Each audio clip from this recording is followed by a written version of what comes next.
a buzz about the possibilities for bold new discoveries in humans. Where we can start with the economy of scale of a fruit fly and do our genetic work, which almost inevitably now will lead to significant insight to the biological underpinnings of similar functions in humans. At Cold Spring Harbor Laboratory in New York, Jerry Yin, a molecular biologist, and Tim Tully, a behavior geneticist, have taken the study of fruit flies from body structure to behavior, trying to understand one of science's great mysteries, memory.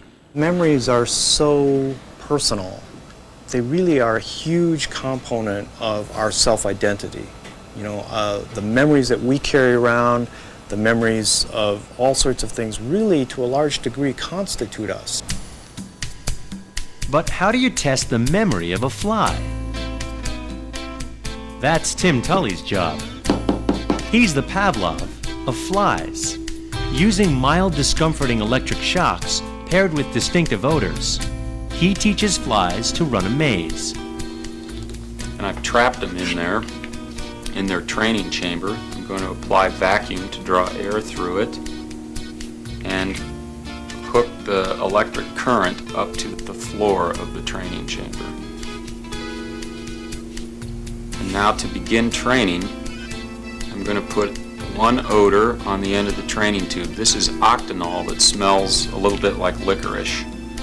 And I'm going to turn the current on. So now air is being drawn through the top of this chamber, out the bottom, and through the training chamber. And the flies are being shocked for 1 second every 5 seconds for a total of 60 seconds of training.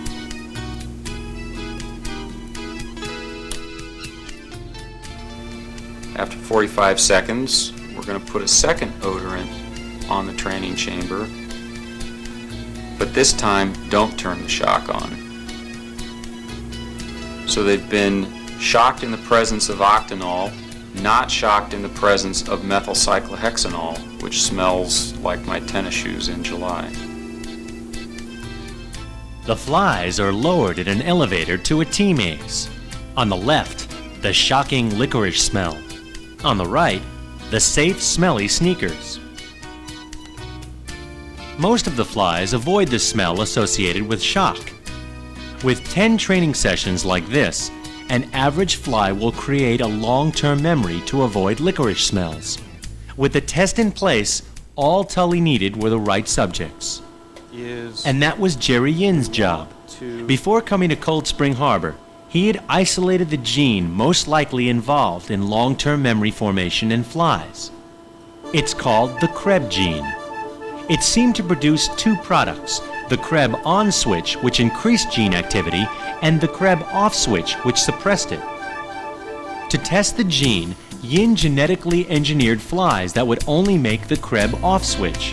When Tully tried to train them in the maze, the results were shocking. We saw that the appearance of long-term memory itself was disrupted. No other aspect of the fly was affected. It still smelled the odors normally, it still sensed and escaped from the shock normally. It just couldn't form a long-term memory of that event. The genetically altered fly could not be trained. This is a very encouraging experiment, but it's not absolute proof, because you might be disrupting this process in a very indirect sort of way. Intrigued, Tully and Yin next tested flies that only made the Krebs on switch.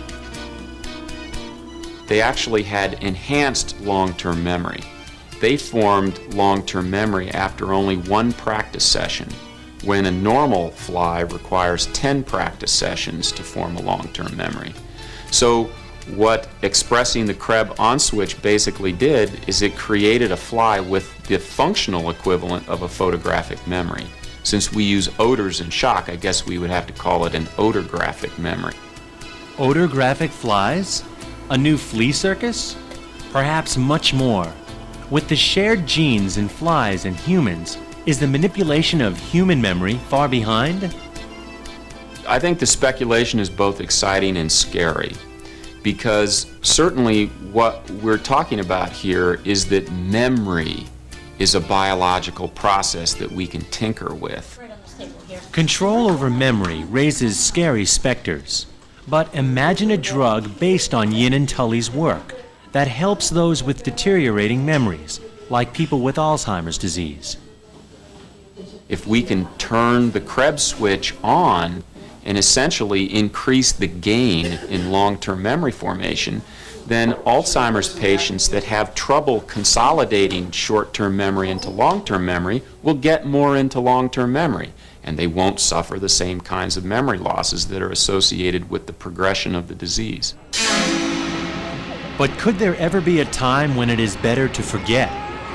Tully imagines a long-term memory suppressor as a morning-after pill for traumatic events.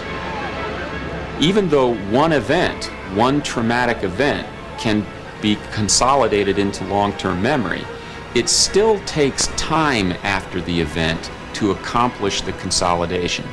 So if a long-term memory suppressor can be administered in the hospital after the trauma within that critical period of time when long-term memory is being formed, then you can block the formation of that very emotional traumatic memory.